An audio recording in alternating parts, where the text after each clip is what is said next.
Hi and welcome to ScheinChats. I'm Patrick Allen, Managing Director of the UK and Ireland. And sat beside me is Edmund Proffitt, who's the Chief Executive of the British Dental Industry Association. We're coming to you live from the BDIA Annual Showcase here in Birmingham. Thank you so much for joining us today, Edmund. Thank you, Patrick. To get us started, why don't you tell us a little bit about the BDIA and the organisation?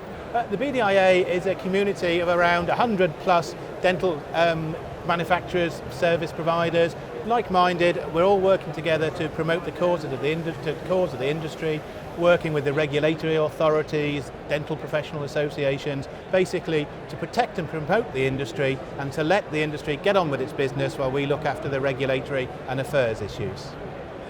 Excellent. How do you partner with both dentists and the industry to advance the overall profession? The association works very closely with the British Dental Association and our clinical and professional colleagues on areas like amalgam reduction and amalgam separation, and we look at areas of mutual interest and where we can work collectively, training and education, that sort of thing. We work very closely with the Office of the Chief Dental Officer, and another very interesting factor is the industry itself provides around 70% of the training these days used by dental professionals. So really? The go-to provider seems to be the dental industry, more so than the professional institutions and organisations. So again, that's a very important point of interaction. And we also work very closely with the dental profession, working on regulation and clinical needs, so we can ensure that our members have the pathway to bring onto the market some innovative clinical solutions. And I can't not mention the fact that we do an awful lot of work with the profession to work together to reduce the issues and concerns we have over the availability of counterfeit dental instruments which are sold and available on the internet. So it's working with the dental community to ensure that legal and conforming materials are actually bought and purchased. So that's basically how we work with the dental profession. Great. So one hot topic for the UK and certainly for the dental industry is Brexit, and far be it from me to comment politically about Brexit, but I know the BDIA have done some great work in terms of helping industry to prepare. Do you want to talk a little bit about that and how you've helped our membership? Yeah, of course, Patrick. The main issue, or the main thing we've been involved in is basically preparedness and making sure our members have all the information available to help them actually prepare and work in their businesses for whatever eventuality there is. We know it's very difficult. We try and steer clear of the political discussions and the political uncertainty, but what we do know is how if there is a no-deal Brexit, how that will affect regulation in the UK. If there is a deal, how that will affect other elements of regulation. And we also know how the market will change and how the supply chains will change. So the whole role of the BDIA has been to work very closely with the government at all levels and to percolate that information down to BDIA members so they can be as prepared as possible for any eventuality. Brexit, no deal, stay in the EU, whatever, at least our members will have the choices to make those commercial decisions to allow them to be in the best place possible. Great. I mean, I know certainly as a business league we've received any number of communications and our team have attended the workshops that you provided and really helped us to get as prepared as we can do for the potential of a no Brexit. Thank you. So turning to the industry and innovation, you recently released the 2019 Technology and Trends Survey. Tell me a little bit more about that and what insights you found from the survey. Yes, every couple of years the BDIA undertakes what we call our Technology and Trends Survey. We survey several hundred dentists around the UK, and we're basically looking at their attitudes towards innovation, towards the take-up and adoption of innovation, how they purchase products, how that decision-making process is made within surgery and what influences those decision-making processes.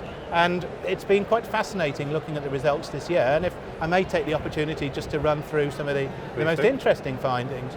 I think firstly we see a significant increase in the amount of clinicians who are buying product online. Around 75% of dentists are now buying over half their consumables and basic materials directly online, and we understand that up to a quarter are now actually looking seriously at or are making bigger ticket purchases online.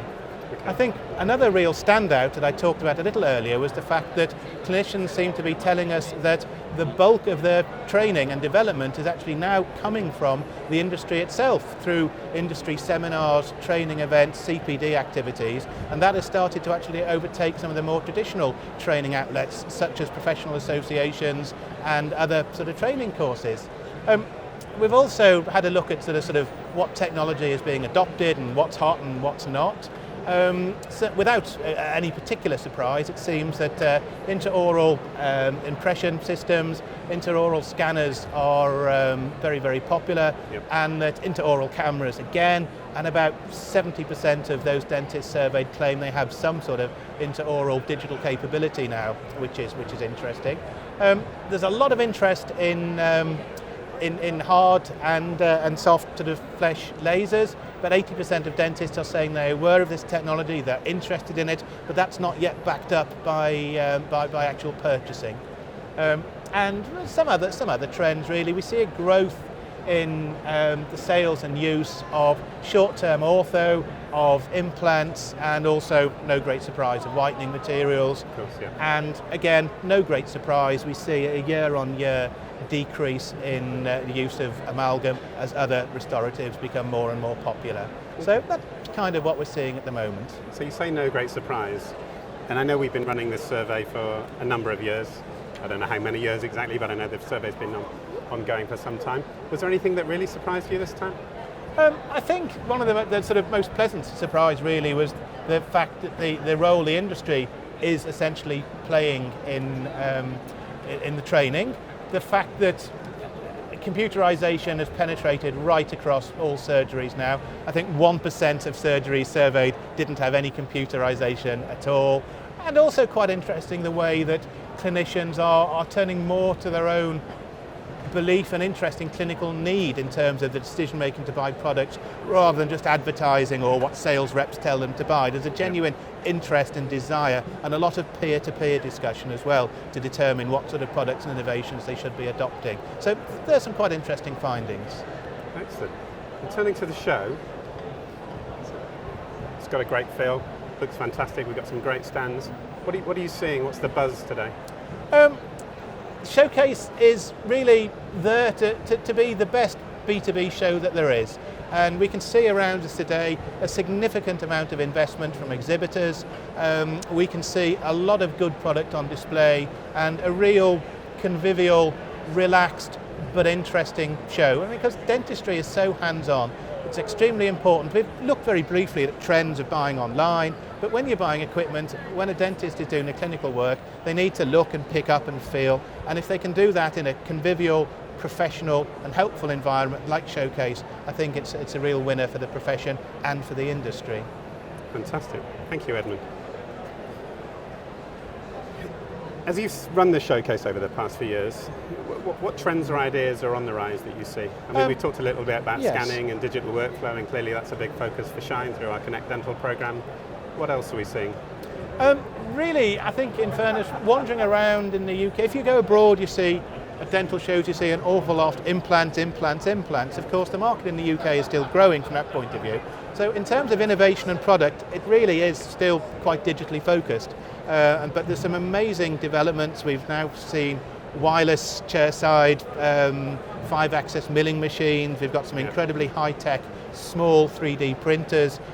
We've got more and more development of more competitively priced intraoral scanners. We've got really high-tech CBT scanners which can be maybe used across groups of practices, and certainly not only is the technology developing, but hopefully the availability of actually getting this innovation in practices. And of course, Schein are playing a significant part in ensuring that technology filters down right across practices in the UK. And I think it's good to see the reflection on training. So the stat that comes through the survey about customers valuing the training we're providing, and 69% of the training they're accessing is coming from the industry. I think a big part of that would be related to digital in terms of the conversion and integration and adoption of that technology. So I think that's probably reflective of those figures. I think that's absolutely right, Patrick. It's really the manufacturers and suppliers of the product, and with the clinical support they have, they are probably in the best place to lead clinicians through the digital pathway and encourage adoption. So absolutely. Fantastic.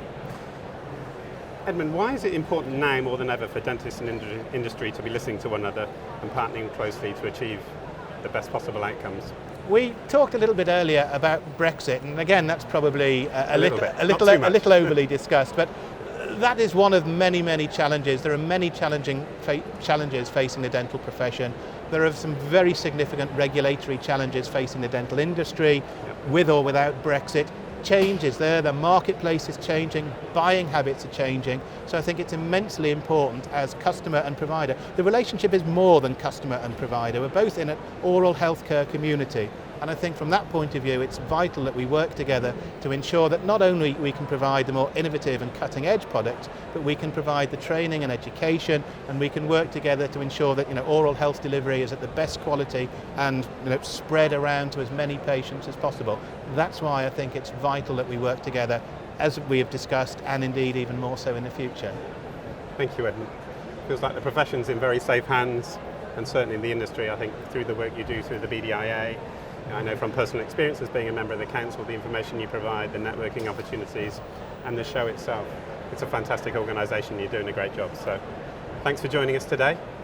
Patrick, thank you very much. And thank you for all our viewers for tuning in, and we look forward to seeing you next time on ScheinChat.